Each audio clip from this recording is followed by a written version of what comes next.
Materia y energía en diagramas. Materia, todo lo que existe y ocupa un espacio. Y energía es la capacidad de realizar un trabajo. El átomo es la unidad fundamental de la materia, es la mínima partícula que conserva las propiedades de la materia. Las primeras manifestaciones de energía que llamaron mucho la atención del ser humano. Los estados de agregación, las propiedades de la materia nos ayudan al concepto de ella. Estados de agregación de la materia: sólido, líquido, gaseoso, plasma y el condensado Bose-Einstein. En el estado sólido, las partículas están íntimamente unidas, no tienen movimiento, solo se les atribuye una vibración a nivel atómico.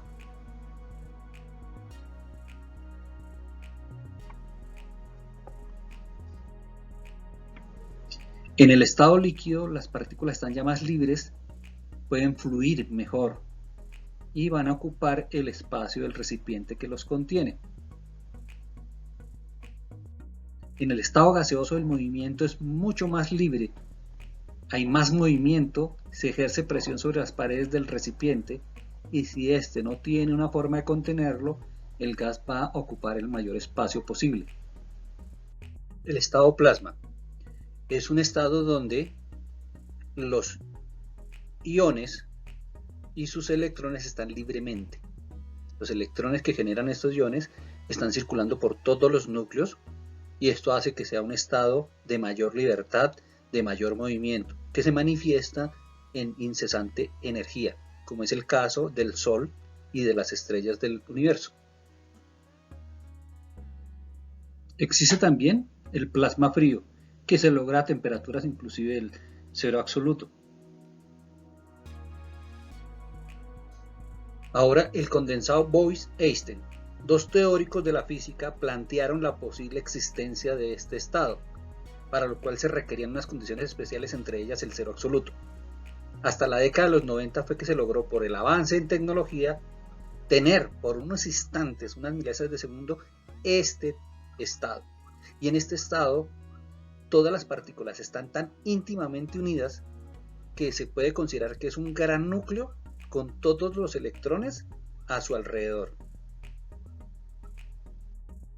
Vemos entonces la comparación de los 5 estados, según la agregación de ellos, según la íntima conexión que hay entre ellos, la libertad y el movimiento. Sólido, líquido, gaseoso, plasma y condensado Bose-Einstein.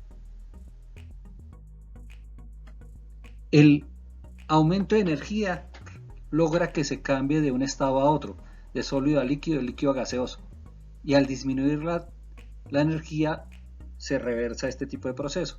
Es ahí donde la materia y la energía se compaginan para realizar los cambios de estado. Las propiedades físicas.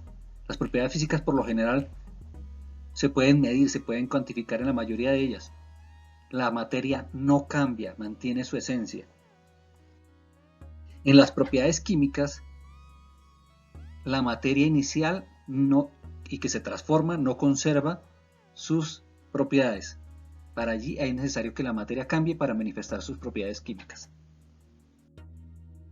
Propiedades físicas. Reiteramos, las propiedades físicas son las que se aprecian sin cambiar la materia, sin que cambie su naturaleza, sin que cambie su esencia. Y la mayoría de ellas se miden, se determina cantidad. En este caso, si hablamos de masa, estos dos cuerpos, que muchas veces a nivel coloquial se conocen como masa, pues ambos tienen una masa que se mide en gramos. Masa y peso están estrechamente relacionados. Ya el peso es el producto de la masa por la gravedad. Por eso, de esta forma, cuando tenemos un cuerpo en la Tierra y tomamos su medida de peso como medida de fuerza, tendremos 120 kilogramos de masa y 1200 newtons, mientras que en la Luna tendremos la misma masa, pero el peso como medida de fuerza serían solo 200 newtons. Así, peso igual a masa por gravedad, la fuerza en kilogramos peso o newtons, que son unidades de fuerza, y la masa en unidades de kilogramos masa.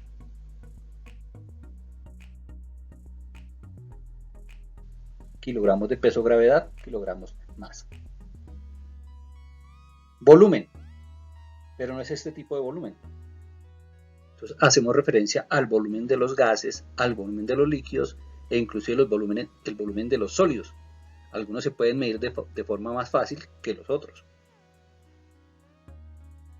Tenemos litros, metros cúbicos, mililitros, centímetros cúbicos, dependiendo de cómo se estén midiendo y de la cantidad de materia que tengamos. Masa y volumen, o en algunos casos peso y volumen, se van a regresar en otra propiedad que es la densidad. La densidad es la relación entre masa y volumen o peso y volumen. Así tenemos dos ejemplos: metales y materiales como el algodón. Vamos a ver diferencias en cuanto a densidad. Un metro cúbico de plomo y un metro cúbico de algodón. Si lo relacionamos con peso, el metro cúbico de plomo va a tener un peso muy alto, mientras que el metro cúbico de algodón va a tener un peso muy bajo. Debemos seguir pues para entenderlo un poco mejor.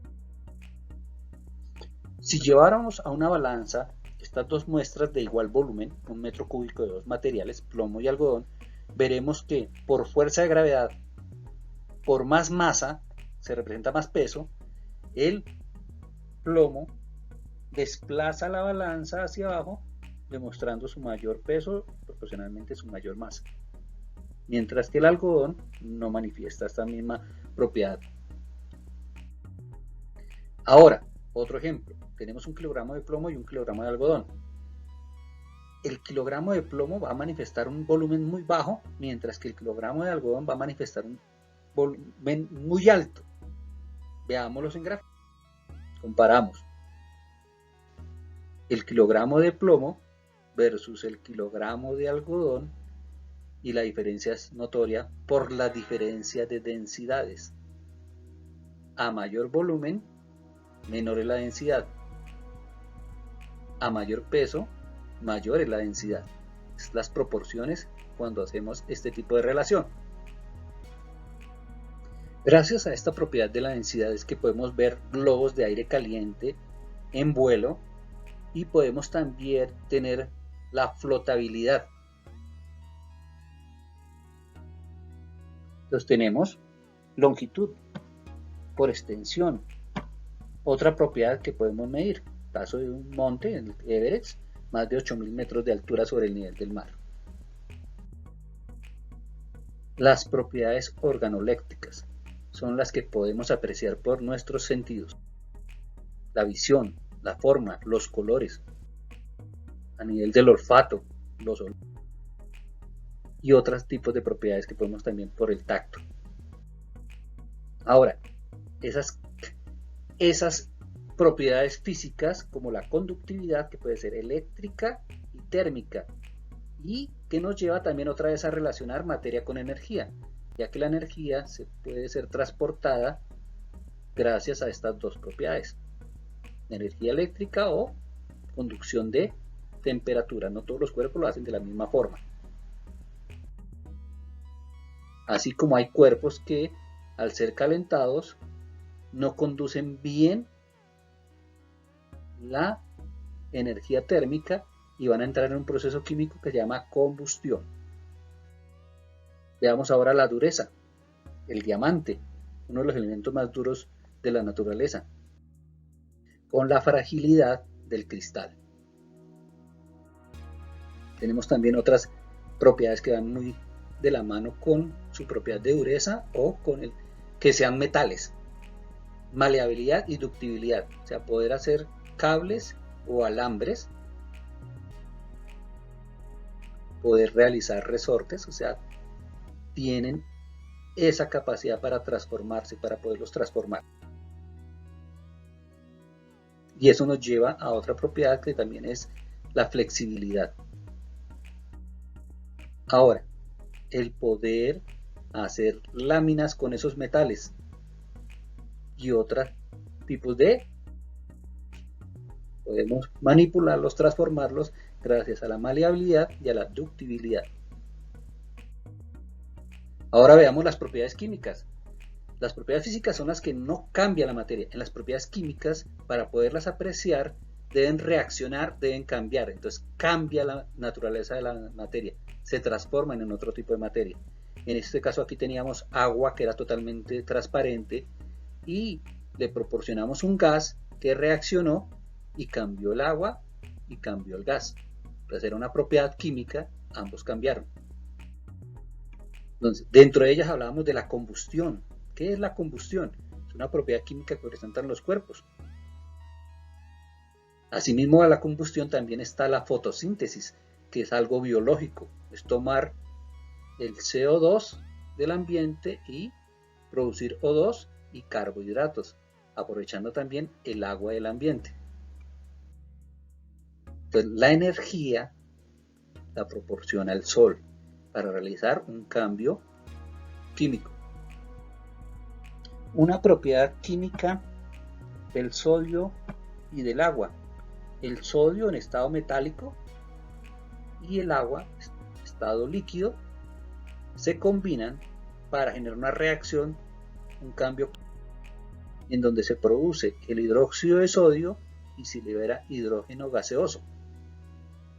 Las sustancias reactivas cambian para formar nuevas sustancias con propiedades diferentes. Por eso las propiedades químicas solo se aprecian al cambiar la naturaleza de la materia. Ahora energía. Energía lo referenciamos mucho a poder, al power, a fuerza, energía, transformación.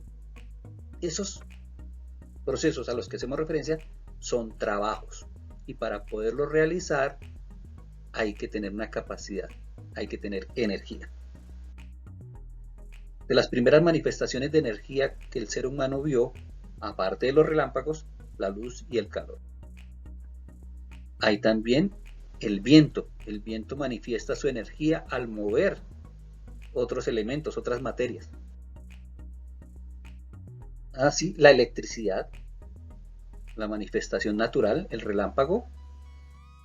El hombre transformó la energía en energía eléctrica y la transportó. El magnetismo, otra forma de energía. Nuestro globo terráqueo, nuestro planeta, está protegido por un campo magnético que nos protege del exterior. La radiación,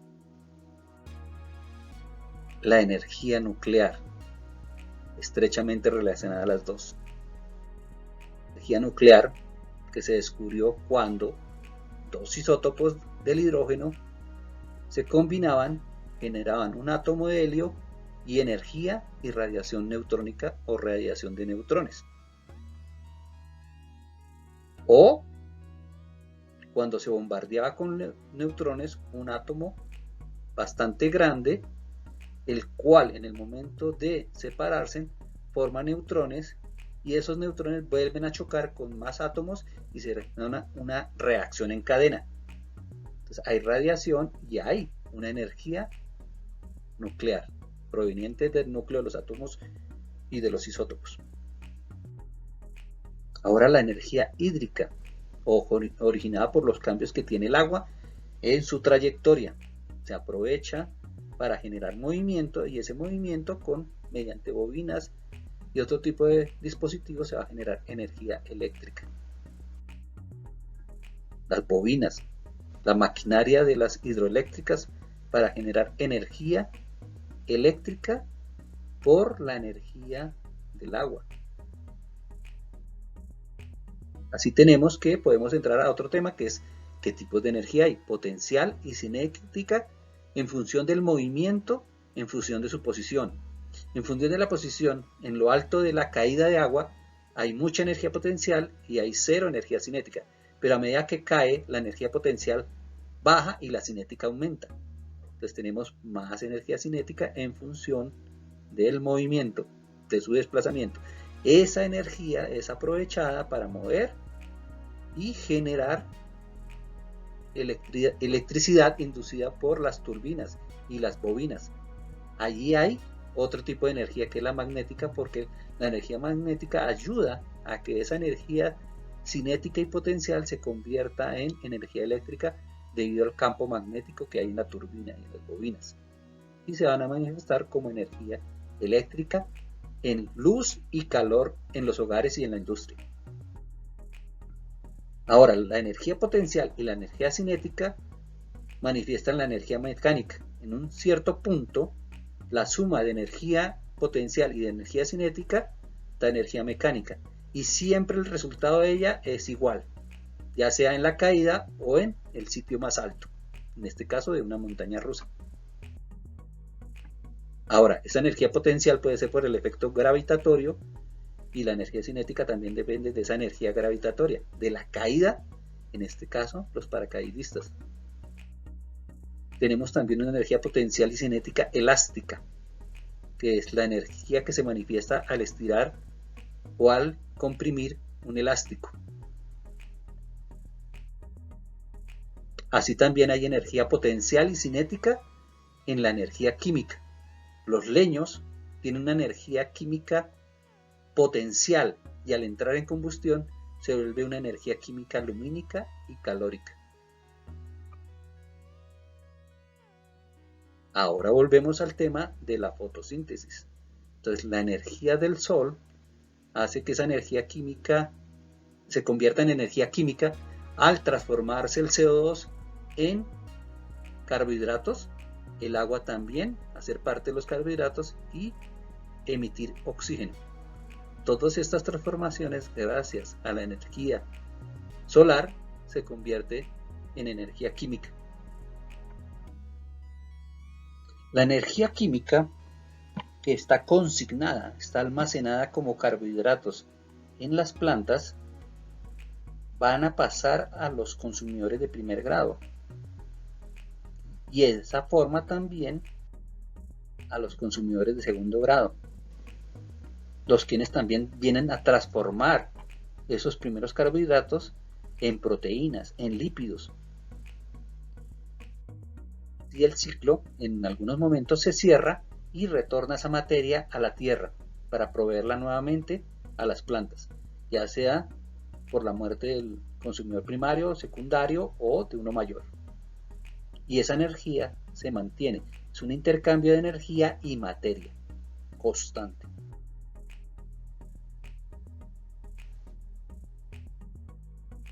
Ahora veamos más aspectos sobre materia. Las mezclas. Las mezclas hay de dos tipos: homogéneas, donde no se puede diferenciar los componentes de la mezcla, y heterogéneas, donde podemos apreciar los componentes. En el primer caso, el agua y el alcohol se combinan perfectamente de forma homogénea, mientras que el aceite y el agua no se combinan y podemos ver las dos fases y las podemos separar. Esto nos da una nueva propiedad, que es la solubilidad. Así, en el mar podemos encontrar esas mezclas. El mar es una mezcla de sales de tipo homogéneo, mientras que la arena y el agua forman una mezcla heterogénea, no se combinan.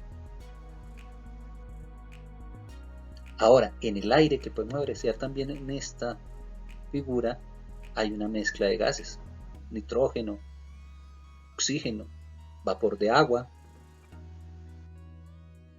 Y ahora veamos las mezclas de gases en líquidos. Todos conocemos los refrescos gaseosos o las gaseosas, en donde se logra combinar un gas como el CO2 para tener esa sensación de las burbujas en la bebida, pero se debe mantener totalmente tapadas para que la presión permita que ellas se mantengan en ese estado de disolución en el agua. Cuando liberamos esa presión, se va perdiendo el gas. Entonces hay unas condiciones especiales porque los gases se comportan de forma diferente. Hay que mantenerlos en recipientes sellados si los queremos mantener aislados. Ahora, cuando combinamos el hielo en una bebida gaseosa, vamos a ver el desprendimiento de gas, porque hay desplazamiento de un sólido hacia el gas. Estas son mezclas de gases y líquidos de tipo homogénea, gracias a las condiciones de presión que se ejercen sobre ellas y se mantienen estables. Veamos ahora entonces compuestos, ¿cierto? Y elementos. Entonces, la unidad fundamental para los compuestos es el elemento, pero los elementos también existen como el conjunto de átomos de la misma especie, mientras que el compuesto son unidades de átomos de diferentes especies. Tenemos el magnesio, número atómico 12, Z12. Todos los átomos tienen ese Z12. Cualquier muestra que tomemos de él va a tener esa propiedad que lo identifica. Aquí vemos el átomo con su distribución de neutrones, protones y los electrones. El número de protones va a ser igual al número de electrones para que sea un átomo. Cuando hay un desbalance en ellos, se habla de iones positivos y iones negativos, según la ganancia o pérdida de electrones. Tenemos el litio con número Z3, 3 protones, 3 electrones, equilibrando el átomo. El helio, un gas noble, solo tiene 2 electrones y ya tiene una estructura estable. La plata, que veíamos en este ejemplo, 47 protones y por ende 47 electrones que están distribuidos en diferentes capas, cada una más lejanas del núcleo. Bueno, ahora tenemos un compuesto, uno de los más sencillos, el agua, que surge de la combinación de hidrógeno y oxígeno, átomos de hidrógeno, átomos de oxígeno, átomos de diferentes especies en diferentes proporciones. Esta molécula, que es la unidad de los compuestos, nos está diciendo que hay 2 átomos de hidrógeno para un solo átomo de oxígeno. Veamos otro, el CO2. Mientras el agua es líquida, el H2O, el CO2 es gaseoso. Y lo vamos a encontrar en este mismo gráfico. Vamos a aprovechar el agua que ingresa por las raíces, el dióxido de carbono que ingresa, gaseoso, y el aire que tiene nitrógeno, oxígeno, vapor de agua y otros gases. Aquí vemos 3 gases diatómicos. Son moléculas, pero de un elemento, más no son compuestos. Esta es la excepción porque son moléculas diatómicas de un elemento gaseoso. Entonces, aquí sigamos verificando nuestra fotosíntesis. Entonces, CO2, agua, luz solar para generar la energía para lograr la transformación en carbohidratos y oxígeno. Los carbohidratos es un compuesto. Entonces tenemos que estamos entrando al tema de la materia y de las biomoléculas. La primera, los carbohidratos. Esos carbohidratos pueden ser azúcares sencillos o azúcares complejos, como la harina, un azúcar complejo. Las frutas tienden a contener azúcares sencillos, como los monosacáridos, los disacáridos, mientras que las harinas, los azúcares complejos, son polisacáridos. Entonces hay 2 tipos de azúcares complejos: oligosacáridos, que son pequeñas unidades, y los polisacáridos, que son polímeros, son unidades de monosacáridos o de disacáridos que se repiten muchas veces, polímeros. Entonces ahora también sabemos que se forman proteínas a nivel orgánico, otra biomolécula. En las raíces hay bacterias fijadoras de nitrógeno.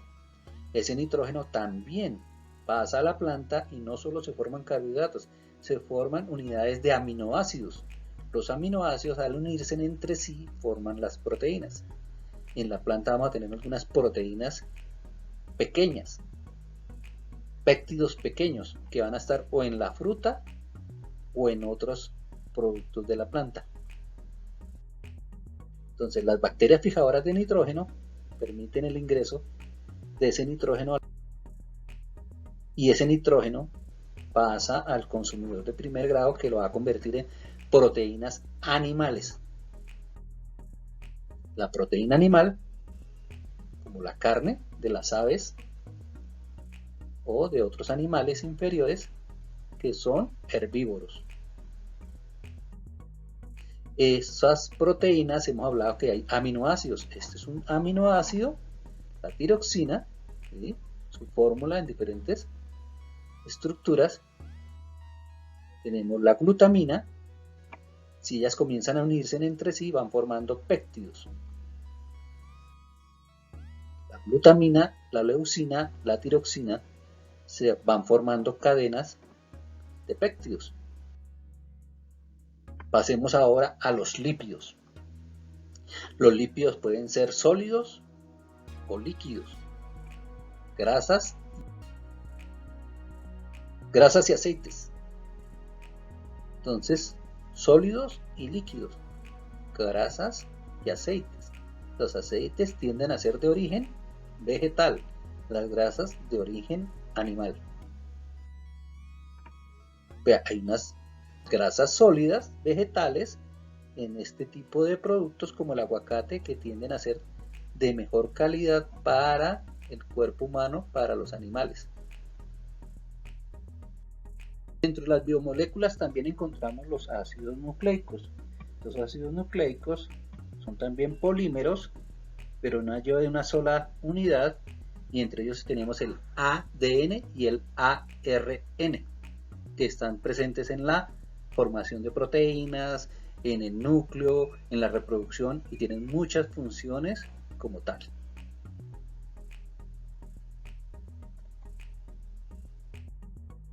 Entonces, hemos visto sistemas de materia, sistemas de intercambio de materia, sistemas de intercambio de energía. Hay sistemas que son abiertos, que hay intercambio de materia y energía continua, y son los sistemas biológicos. Hay sistemas cerrados donde el intercambio de materia no se da, pero sí el de energía. Y aquí tenemos 3 ejemplos. Y los casos aislados donde no se intercambia ni materia ni energía. Son unos sistemas donde no hay intercambio ni de luz, ni de calor, ni hay salida o entrada de materia. Entonces veamos. Sistema aislado, no ingresa ni sale materia, no sale ni ingresa energía. Sistema cerrado, no ingresa materia, no sale materia, sale energía, ingresa energía. Y hay los sistemas abiertos, que tanto materia como energía ingresan y salen con respecto todos a su entorno. Todos estos sistemas están en nuestro mundo, en nuestro hábitat. Hemos llegado al final. Mil gracias a todos. Esperamos ser de gran utilidad.